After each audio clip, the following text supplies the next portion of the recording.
El famoso Eohippus. El esqueleto es el de un roedor, pero los artistas se encargan de hacerlo parecer lo más posible a un caballo. ¿Y qué tal el ictiosaurio? Al principio se decía que se arrastraba tierra adentro para poner sus huevos, tal y como hacen las tortugas marinas. Pero hasta un niño preescolar puede ver que esto no es otra cosa que un delfín.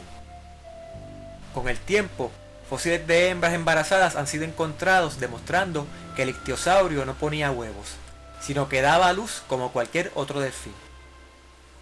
Sí, mis amigos, ya habían mamíferos en el periodo Jurásico. Sin embargo, los ictiosaurios aún siguen siendo dibujados con aspecto de reptil. Incluso le siguen llamando ictiosaurio, que quiere decir pez lagarto. También está el platibelodón, que aparece a principios del Oligoceno. Sin embargo, a mediados del Mioceno también encontramos un paquidermo muy similar, por no decir que es el mismo. Pero vea cómo son manipuladas las representaciones artísticas para mostrar una supuesta evolución de la trompa de los paquidermos. Y podemos seguir mencionando ejemplos similares, pero solo traigo esta colación como introducción al tema de esta sesión. Pues al entrar a hablar sobre los antepasados del hombre, es importante entender cómo las representaciones gráficas pueden ser manipuladas. Pues vamos a ver bastante de eso en esta sesión. Estos son los 4 primates actuales que más se asemejan a los seres humanos. Comenzando en la esquina superior, a su mano derecha, el chimpancé y un cráneo de chimpancé. Debajo de este tenemos el orangután y un cráneo de orangután. Le sigue abajo a la izquierda el gorila y un cráneo de gorila. Y por último, en la esquina superior izquierda, el más que se nos parece de los 4, el bonobo, y el cráneo del bonobo desde varios ángulos.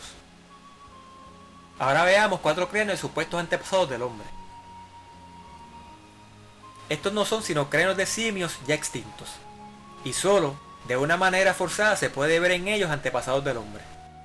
Solly Zuckerman escribió en el artículo Mitos y métodos en la anatomía que cuando se comparan con cráneos humanos y simiescos, el cráneo de los australopitecinos es en apariencia evidentemente simiesco y no humano. Afirmar lo contrario sería pretender que lo blanco es negro. Todos los Tropus y los Pithecus no son sino simios a los cuales se les hace ver más humanos de lo que realmente eran en dibujos y figuras. El grado de manipulación va a depender de cuán tarde o temprano se les sitúa en la cadena evolutiva. Y en su mayoría estos dibujos parten de osamentas fragmentadas, de las cuales muchas veces no se tiene ni el 10% de la totalidad del esqueleto. ¿Y qué tal los eslabones más cercanos? Veamos a nuestros ancestros más mentados uno por uno. Si vamos a la cadena evolutiva, nuestro ancestro inmediato es el hombre de Cro-Magnon. El primer fósil de un hombre de Cro-Magnon fue descubierto en Francia en 1868. La única diferencia entre el hombre de Cro-Magnon y el hombre moderno es que ellos eran más altos que nosotros, con una estatura promedio de 6 pies 1 pulgada. Anterior al Cro-Magnon está el hombre de Neandertal.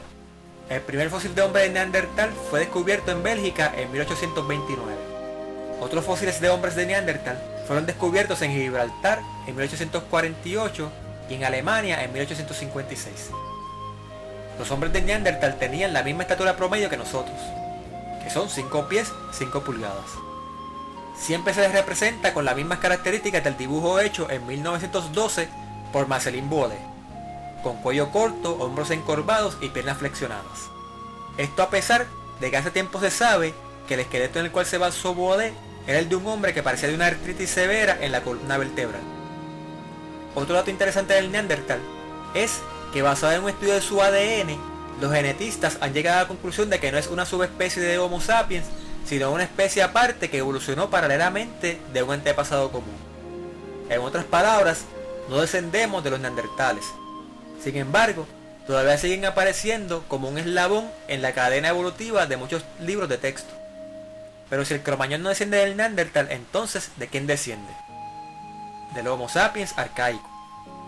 El Homo sapiens arcaico incluye al llamado hombre de Rhodesia, a la derecha, encontrado en Zambia en 1921, y al Homo sapiens hidaltus, descubierto en Etiopía en 1997.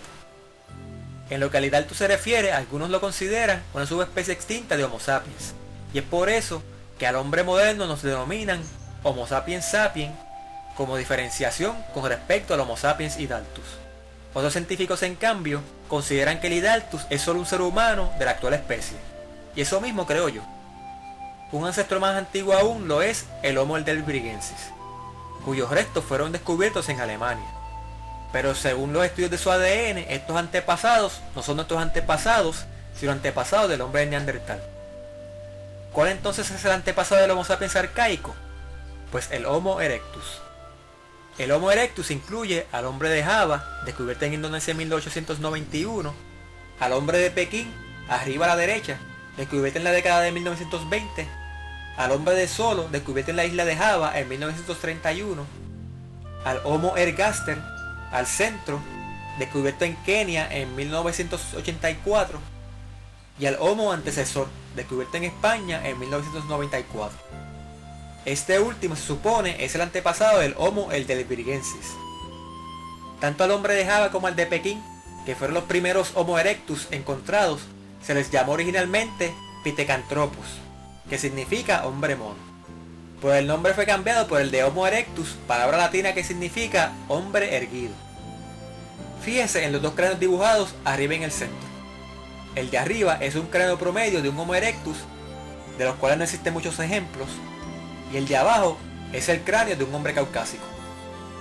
Ambos cráneos son puestos en comparación con la intención de desviar el pensamiento del espectador hacia la aceptación de un proceso evolutivo. Pero si en lugar de esos dos cráneos tuviéramos una veintena de cráneos de distintas razas, el espectador no identificaría el cráneo del Homo erectus con tanta facilidad. ¿Qué tal estos dos cráneos? No, ninguno de ellos pertenece a un espécimen de Homo erectus. El primero es, obviamente, el de un hombre caucásico y el segundo es de un nativo australiano. El dibujo pertenece a una publicación sobre la evolución del año 1891. Y lo que vamos a mencionar ahora es un detalle que muchos ignoran, o prefieren ignorar.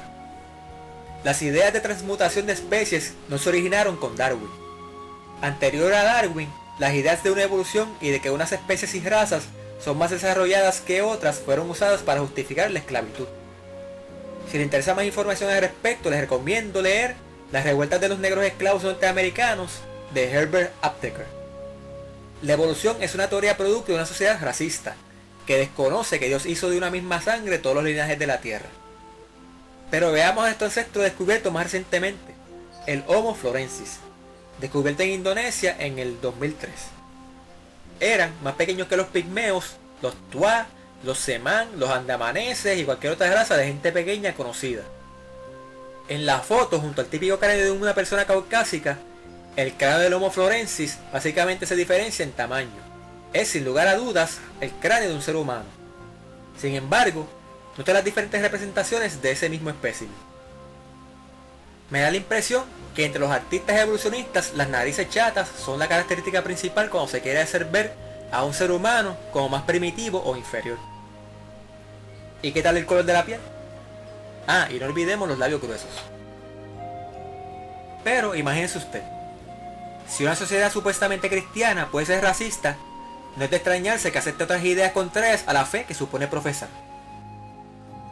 En 1972, Richard Leakey descubrió cerca del lago Rodolfo, que se encuentra cerca de la frontera entre Kenia y Etiopía, lo que se conoce como el cráneo número 1470, en los mismos estratos donde fueron encontrados los restos del Australopithecus.